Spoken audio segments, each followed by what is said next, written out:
이번에는 김근우 전문가 시각 알아보겠습니다. 전문가님 안녕하세요. 네, 안녕하십니까. 김근우입니다. 예, 시장 어렵습니다. 우리 증시뿐만 아니라 전 세계 동시다발적으로 현재 하락하고 있는데요. 현재 상황 좀 봐주세요. 눈에 띄는 포인트들 몇 가지 좀 짚어주시죠. 네, 일단은 사실 지금 우리 증시뿐 아니고 글로벌 거의 모든 증시가 폭락을 하고 있습니다. 중심에 있는 게 지금 니케이와 우리 코스피 코스닥 정도로 대표적으로 말씀을 드릴 수 있을 것 같은데 지금 코스피 기준으로 일간 하락폭은 역대 1위입니다. 그리고 이렇게 급락이 나왔을 경우를 데이터화를 해서 추산을 해보면 2008년 10월에 금융위기 때 급락을 했던 걸 제외하고는 다 단기 바닥을 어느 정도 잡아줬단 말이에요. 해당 급락 구간에서. 자, 그런 지점을 비롯 보았을 때는 오늘 하락 이후가 아무래도 바닥을 잡아줄지 여부가 판단되는 기준이 될 수 있기 때문에 상당히 중요하다고 말씀드릴 수 있을 것 같고요. 또 하나는 뭐 여러 가지가 있습니다만은 지금 니케이와 우리와 그리고 뉴욕 증시가 좀 연동되는 구간이 언제까지 지속되느냐가 또 하나의 중요한 포인트로 좀 자리매김할 것 같습니다. 왜냐하면 일단 오늘 저녁, 그러니까 이게 단기 흐름이 굉장히 중요할 수밖에 없는 게 오늘 저녁에 이제 뉴욕 증시가 아시아 증시의 급락폭을 어떻게 반영할 것인지, 그리고 이 급락폭을 반영할 때 어떤 이야기가 나올 것인지. 예를 들면은 9월 금리 인하 가능성이 지금 거의 사실상 100%인데 이게 혹시나 제도적인 보완을 통해서 좀 앞당겨질 수도 있는 것이고, 또는 미국의 기재부 차원에서 대응이 나올 수도 있는 것이고, 이런 지점도 우리가 살펴볼 필요가 있고요. 이와 당연시 되는 것이 우리나라 정부 단 대응이 어떻게 나올 것인가도 좀 중요할 것 같습니다. 지금 환율 같은 경우는 1,400이 넘지 않게 여러 차례 방어를 했잖아요. 적극적으로. 그리고 환율 같은 경우는 지금 안정세가 들어가고 있는데 증시가 이제는 무너지고 있습니다. 그러면 증시를 정부 차원에서 어떻게 대응할지도 좀 지켜봐야 되는 요소가 되는 거고, 지금 여러 가지 포인트가 있습니다만은 지금 주식을 들고 있는 분들 같은 경우는 굉장히 공포스러운 장세가 아닐 수 없습니다. 뭐 특히 뭐 이게 지금 뭐 선별이 없죠. 네, 삼성전자부터 시작해서 우리가 흔히 말하는 소형주들까지 다 급락을 하고 있습니다. 근데 이런 지점들은 우리가 한번 좀 돌이켜서 생각을 해보면 우리가 역대 발생했었던 급락과 어느 지점이 비슷하고 어느 지점이 차이가 있는가를 봐야 되는데, 예를 들면 코로나 팬데믹 같은 걸 볼게요. 코로나 팬데믹이 발생할 때만 하더라도 어느 정도 증시가 이미 반영하는 측면이 있었습니다. 갑자기 쭉쭉쭉 하루 만에 내려간 게 아니거든요. 지속적인 급락이 발생했던 거지. 그러면 그랬을 때 이런 트리거들을 바라보는 지점들, 그리고 정부, 글로벌에서 대응하는 지점들, 이런 지점이 발생했었는데 사실 지금은 그렇진 않았어요.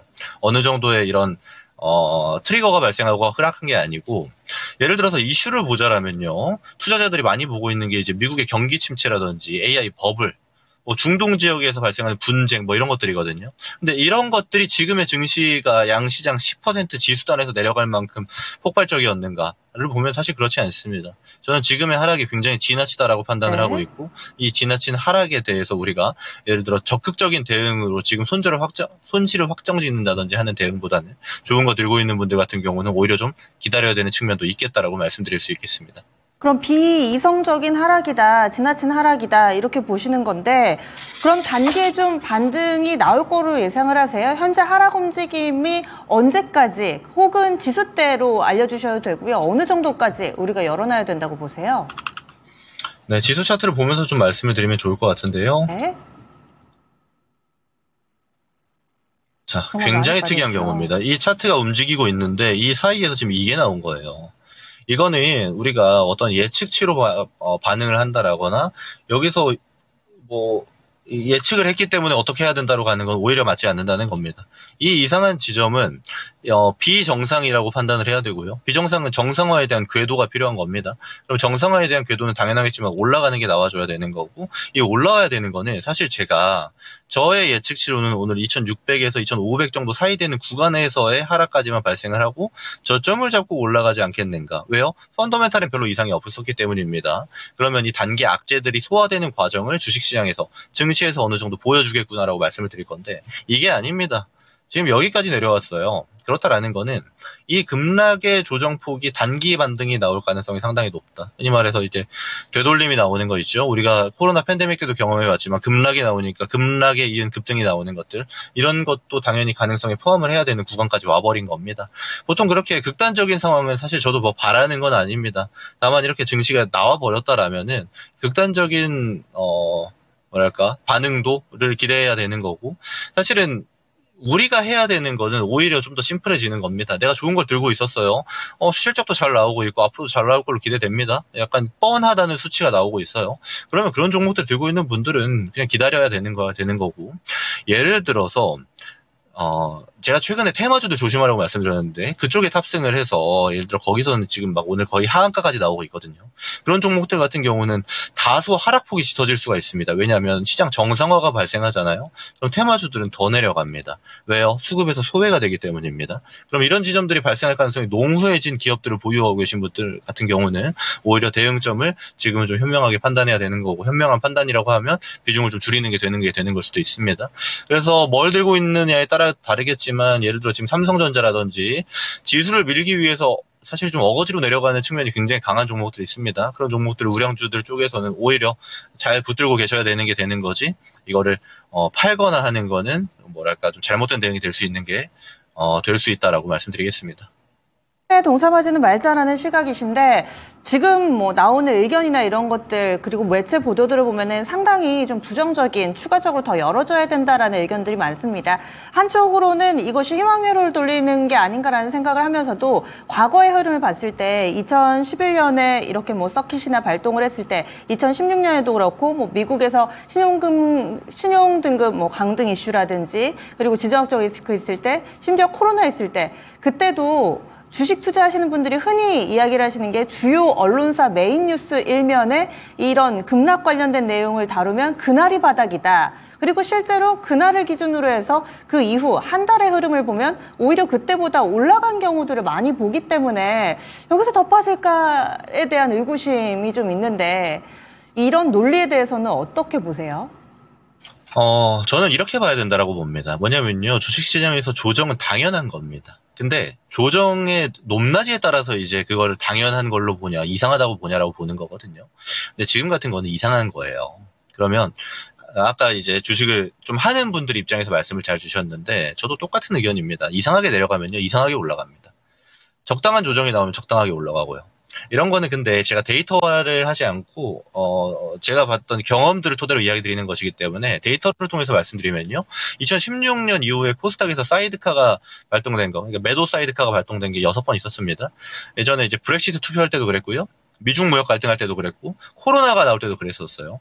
근데 그 다음날 바로 상승했던 게 3회 정도 되고, 그리고 2일차에 막 급등했던 게 이제 5회 정도 됩니다. 가능성으로 보자라면은 급락한 다음에 그 이후 일정 기간, 단기 기간 동안에는 그 하락폭을 되돌리는 작업이 대체적으로 발생했고요. 유일하게 안 나왔던 게 이제 2008년 10월 금융위기 때거든요. 근데 이때 같은 경우는 오히려 그 단기 이후에, 그러니까 단기에는 바닥을 잡고 그 이후에 또 상승이 나왔기 때문에 이 점은 좀 뭐 시대별로 차이점이 있는 거고, 물론 그때와 지금이 똑같지 않습니다. 상황이 좀 달라요. 제가 다른 측면 뭐 하나 말씀드리자면 오히려 원론적으로 좀 바라볼 필요가 있다라고 저는 말씀을 드리는 게, 일단 첫 번째 보면요, 지금 12개월 예상 이익 기준으로 보는 PER, 그러니까 12개월 선행 PER 기준으로 보면은 지금 이제 8.7배 정도가 됩니다. 근데 제가 이거 오전에 본 거기 때문에 이거를 더 낮아졌겠죠. 지금 지수가 더 내려왔으니까. 그러면 이게 어느 정도 수준이냐면 코로나 팬데믹 2020년 3월보다 더 낮아요. 이상한 겁니다. 그렇죠? 그럼 코로나 팬데믹만한 지금 여파 그 이상을 지금 받고 있다라는 게 되는 거고, 지금 이거 말고 PBR 기준으로 봐도 코로나 때 우리가 0.67배까지 갔잖아요. 코스피 기준으로 보면은. 근데 대체적으로 그 이후 회복했을 때 저점을 보게 되면은 0.8 후반대에서 보통 멈췄습니다. PBR 기준으로. 근데 지금 이미 0.8대는 진입했고요. 대체적인 저점보다도 지금 낮은 수치를 기록하고 있는 겁니다. 코스피 기준으로요.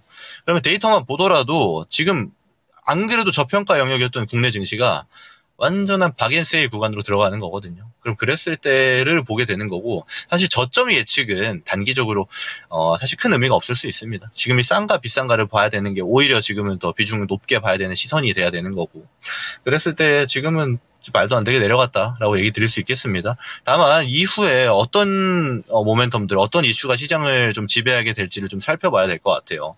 예를 들어서 지금은 우리가 예측치에 있는 어떤 여러 가지 이슈들이 뭐랄까 생각한 것보다 더 많이 작용을 하고 있는 거거든요. 근데 이게 또 다른 어떤 트리거가 되는 분야가 나와버릴 수도 있으니까 이런 지점은 제가 방송에서 꾸준히 모멘텀에 대해서 설명을 드려보도록 하겠습니다. 앞으로라도 우리가 혹시라도 놓치고 있는 부분이 있는지 간과하고 있는 부분이 있다면은 이 시간 계속해서 팔로우업을 좀 해주시고요. 액션 플랜에 있어서 투매에 동참하지는 말자라고 이야기를 해주셨는데 그렇다면 지금 할 수 있는 최선은 관망을 하는 것인가 아니면은 또 일정 부분 미리 현금을 만들어 놓으셨던 분들은 분할매수 한번 해볼까 이렇게 생각하시는 분들도 있으실 텐데 이 각각의 대응 전략 할 수 있는 방안이 있다면은 좀 알려주시죠. 네, 일단 제가 이건 종목단으로 좀 말씀을 드려야 될 것 같은데요. 먼저 SK 하이닉스. 제가 이쪽은 7월부터 해서 좀 조심하라고 많이 말씀드리는 영역이에요. 의존도가 높아져 버린 겁니다. 이제 엔비디아 모멘텀에. 물론 엔비디아 모멘텀의 의존도가 높다 보니까 지금까지 잘 올라왔던 종목이기도 한데 이렇게 4개 종목을 제가 탑티어로 좀 뽑는데 이쪽은 사실 지금의 하락 이전에 무너졌어요. 반도체는. 특히 반도체에서도 레거시 단에서는 바닥 반등이 막 나오고 있는데 HBM은 오히려 미리 좀 무너지는 모습을 보여줬습니다. 이쪽 같은 경우는 좀 유의를 하셔야 될 것 같아요. 제가 SK 하이닉스는 아무래도 이 종목들 중에서는 먼저 반등이 나올 가능성이 높다라고 말씀을 드리지만 이 밑에 단 이제 한미, 이스페타시스, PSK 홀딩스 같은 종목들 같은 경우는 오히려 실적 베이스보다 모멘텀을 쫓는 경향이 굉장히 강했었기 때문에 아무래도 상방으로의 움직임이 좀 더딜 가능성이 높습니다. 특히 지금 엔비디아가 좀 비실비실한데 엔비디아 실적 발표를 트리거로 해서 정고점까지 넘어가는 막 이런 분위기를 연출하지 않는 한은 쫓아가기 힘든 경우가 많이 나올 수 있을 것 같다라고 저는 봐요. 반도체는 좀 조심해야 되는 국면에 있었고 지금은 오히려 좀 더 늦은 타이밍이 되어버렸다라고 말씀드릴 수 있겠고요. 이와 별개로 봐야 되는 게 지금 단에서는 조선주들입니다. 네, 한국조선해양부터 시작해서 현대중공업, 자, HD 현대중공업, HD 현대미포, 삼성중공업, 한화오션 이런 종목이 될 수가 있는 건데 조선주들은 지금 사실 굉장히 좋아요. 이제 펀더멘탈도 좋고 모멘텀도 굉장히 좋은 경우거든요. 근데 전형적으로 시장이 미니까 밀리는 상태입니다. 이런 종목들 같은 경우는 아까 앵커님이 현금 여력이 있는 분들은 어떻게 될까요? 라고 보셨을 때 분할 매수로 이제 접근을 해도 되는 종목이 되는 겁니다. 좋은 애들이 내려온 거니까요. 기회가 되는 거죠. 그럼 결국 위기와 기회가 공존해 있는 게 지금 시장인데 현금이 있는 분들 같은 경우는 활용해 볼 수 있겠다. 반대로 보면요. 지금 들고 있는 분들 이걸 들고 있으면 기다리면 됩니다. 오히려 밑에서 잡은 분들 같은 경우는 상단에서 일부 수익 실현을 하면서 비중을 좀 뺄 수도 있겠습니다만은 지금 자리에서는 들고 있는 분들 같은 경우는 좀 기다리는 영역으로 두시는 게 맞다라고 저는 보여지고요. 이거랑 같이 가는 게 이제 방산입니다. 한화 에어로스페이스 얘네랑 더불어서 LIG 넥스원이나 현대로템 이런 종목들 얘네가 이제 대장이잖아요. 여기에 최근에 실적 같이 나왔던 한국항공 우주, 한화시스템 이 정도 같이 볼 수가 있겠는데 LIG 넥스원 같은 경우가 실적이 좀 밀렸고 나머지는 다 실적 좋아요. 실적만 좋나요? 앞으로 수주도 좋잖아요. 이쪽 같은 경우도 조선이랑 똑같습니다. 결국 지금 좋은 영역에 있는 애들이 내려온 거거든요. 앞으로 지켜볼 필요가 있는 거고 들고 있는 분들 같은 경우 이쪽에서 좀 기다려야 되는 겁니다. 얘네랑 또 같이 볼 게 지금은 금리 인하에서 대표적인 종목들 알테오젠부터 비롯하는 바이오들입니다. 리가캠, 삼천당 물론 삼천당은 사실 약간 좀 조심해야 될 필요가 있습니다. 알테오젠이랑 리가캠이랑 조금 다르다라고 볼 수 있어요.